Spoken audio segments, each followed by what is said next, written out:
Great good morning to all. Today in this video we are going to read, revise and recall the Civil Services Mains Examination 2016 English compulsory paper. I am not going to any discussions or any analysis of these questions. I am going to only read so that be able to revise and remember. After remembering these questions and after revising these questions, we will able to identify the important section, important core areas on which the UPSC generally asks questions, or the way or the patterns on which the UPSC questions are framed, so that we will able to plan our future strategy of the preparation of UPSC Civil Services Mains Examination. Of course, this paper is only qualifying in nature, which means that it required only 33% to pass this examination or pass this paper. But if you not pass in this examination, the whole paper, all other paper GS optionals will not be evaluated by the civil services.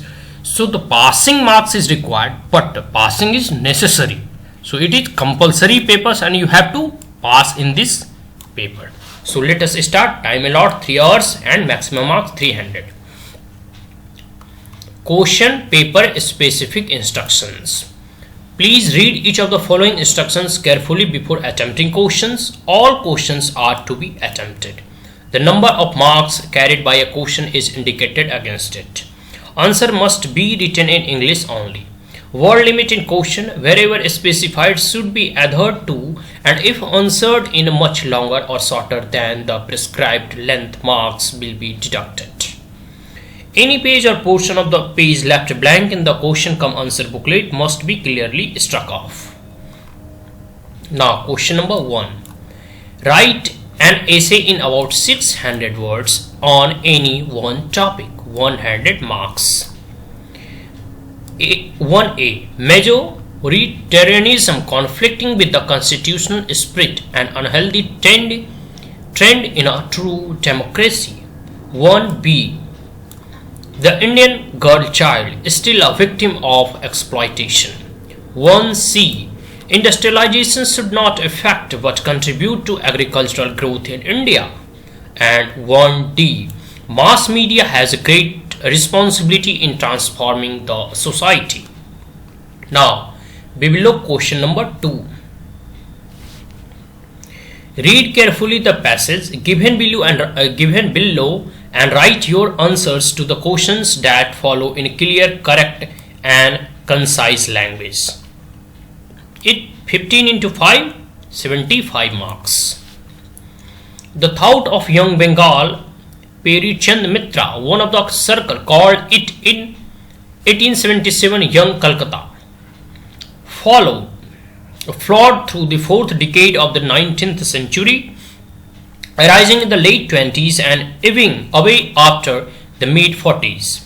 Its inspirer was Derozio's 1809 to 31.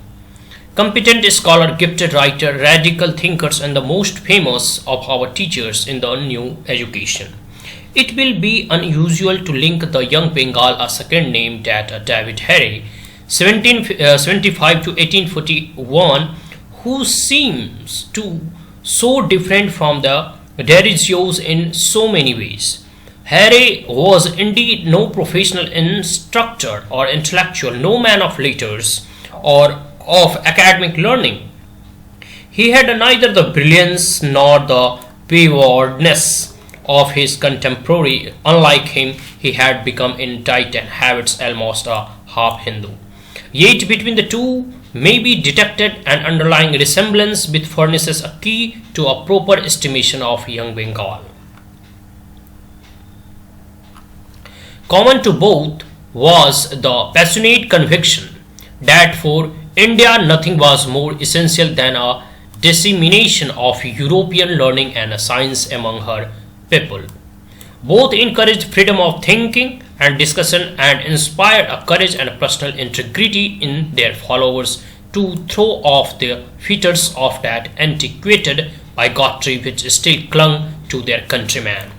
And unlike the other leaders around them, both were godless secularists with little faith in denominations or religious instructions, and yet staunch idealists.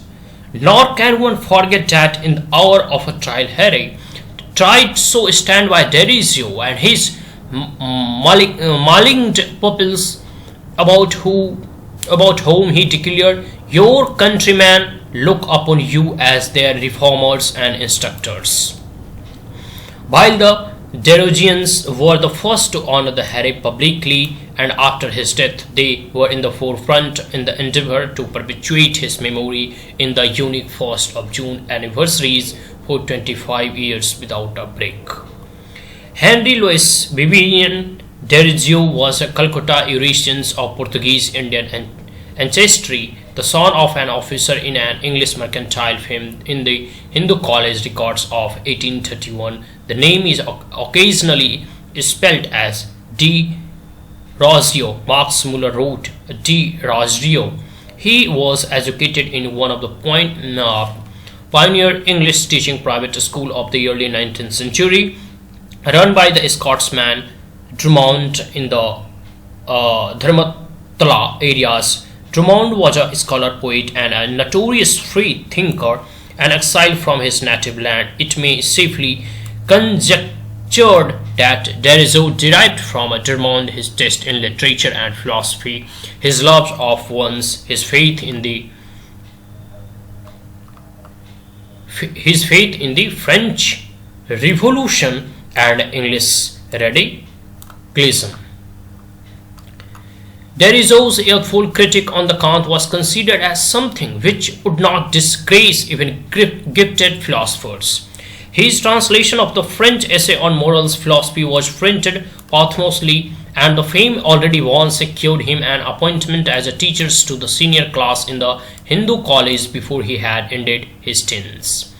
Derizio's personality brought a new era in the annals of the college, the youthful teachers drawing the senior boys like a magnet round him. According to his biographer, neither before nor since his day has any teacher within the walls of any native educational establishment in India ever exercised such an influence over his pupils. Not alone in the classroom but outside the hour as well, he strove with success to broaden and deepen the knowledge of his pupils. In the Western thought and literature, the new fountain which emancipated and intoxicated the college student clustered around him, and very many of them carried down to their last days and deep impress stamped on them by their master. This was the cementing link which held together the young Bengal group, the memory which made a close kin fellowship of affection and friendship even in a later life. Unlike most teachers, Derizio encouraged his students to debate freely and question authority. He urged him to think for themselves, to be in no way influenced by any of ideals mentioned in the Bacon, to live and die for truth. One of his pupils, Radhanath Sikdar, said of him, "He has been the cause and the sole cause, that spirit of inquiry after truth, and that contempt of vice which cannot but be beneficial to India." Another, Ram Gopal Ghosh, held up to the motto, "He who will not regions is a vigot, he who cannot is a fool, and he who does not is a slave." Now we will look question 2a. Which was the preadvent thought of young Bengal, the youthful band of reformers flourished in Bengal, and who were the two main teachers of the new education, and in what ways were they different from each other? And 2b. What were the commons to the both these teachers? How did they support each other? 2c. Comment on the education of Derizio, and did Drummond have any influence on him? Justify your answer. 2d. What kind of influence did D. Rosio have on his pupils, that is the young Bengal group? 2e. He has been the cause and the sole cause of the spirit of inquiry after truth. Explain the significance of the statement by Radhanath Sikdar. Now question number 3. Make a preface of the following passage in about 1/3 of its length. Do not give a title to it. The precepts should be written in your own language. 75 marks. Now, India is essentially a land of knowledge and it must rediscover itself in these aspects. Once this rediscovery is done, it will not require much struggle to achieve the quality of life, strength and sovereignty of a developed nation. Knowledge has many forms and it is available at many places. It is acquired through education, information, intelligence and experience. It is available in academic institutions with teachers, in libraries, in research papers, seminar proceedings and in various organizations and workplaces with workers, managers enjoying in the process seat and on the shop floors. Knowledge through closely linked to the education comes equally from learning skills such as those possessed by our artists, craftsmen, hakims, Vadyas, philosophers and saints. As also our housewives, knowledge plays a very important role in their performance and output too. Our heritage and history, the rituals, epics and traditions that form part of our consciousness are also vast resources of knowledge, as are our libraries and universities. There is an abundance of unorthodox earthy wisdoms in our village. There are hidden treasures of knowledge in our environment, in the oceans, bioreserves and deserts. In the plant and animal life, every state in our country has a unique core competence for a knowledge society. Knowledge has always been the prime mover of prosperity and power. The acquisition of knowledge has therefore been the thrust area throughout the world. Additionally, in India, there has been a culture of sharing it, not only through the traditions of Guru Shishya, but also by its spread to neighboring countries through travelers who come to Nalanda and other universities down by their reputation as the centers of learning. India is endowed with the natural and competitive advantage as also certain distinctive competencies, but these are scattered in isolated pockets and the awareness of these is inadequate. During the last century, the world had changed from being an agricultural society in which manual labor was the critical factor to an industrial society where the management of technology, capital and labor provide the competitive advantage. In the 21st century, a new society is emerging where knowledge is the primary production resource instead of the capital and labor. Efficient utilization of this existing knowledge base can create a wealth for us in the form of better health, education and other indicators of progress. The ability to create and maintain the knowledge infrastructure to enhance skills and increase productivity through the exploitation of advances in various fields will be the key factor in deciding the prosperity of the society. The knowledge society has the two very important components driven by the societal transformation and the wealth generation. The societal transformation is in respect of education, healthcare, agriculture and governance. These will lead to employment generation, high productivity and rural prosperity. The task of wealth generation for the nation has to be woven around the national competencies. The TIFAC task team has identified the core areas that will spearhead our march towards becoming a knowledge society. These are the information technology, biotechnology, space technology, weather forecasting, disaster management, telemedicine and teleeducation technologies utilizing traditional knowledge, service sector and infotainment, which is the emerging area resulting from convergence of information and entertainment. These are the core technology fortunately can be interwoven by the IT, a sector that took off only due to the enterprising spirit of the young. Thus, there are multiple technologies and appropriate management structures that have to work together to generate a knowledge society, with India carving a niche for itself in information technology. The country is uniquely placed to fully capitalize on the opportunity to quickly transform itself into a knowledge society. The Planning Commission has taken a lead in generating a roadmap for transforming India into a knowledge society. Evolving suitable policy and administrative procedures, changes in regulatory methods, identification of partners and most important creation of young and dynamic leaders are the components that have to be put into place in order to generate wealth, which is the second component of establishing our knowledge society. It is essential that Simultaneously, a citizen-centric approach of shaping of businesses, policy, user-driven technology generation, and intensified industrial lab academia linkages have also to be established. A knowledge society has a two-dimensional objectives of societal transformation and wealth generation. A third dimension emerges if India is to transform itself into a knowledge superpower. This is the knowledge protection, and it entails a tremendous responsibility. It is very important that our communication network and information generators are protected from electronic attacks through surveillance and monitoring. There should be a focused approach to intellectual property rights and related issues, and our traditional knowledge and culture too are a part of our resource base and need to be protected as such. 7 words. Now question number 4. A.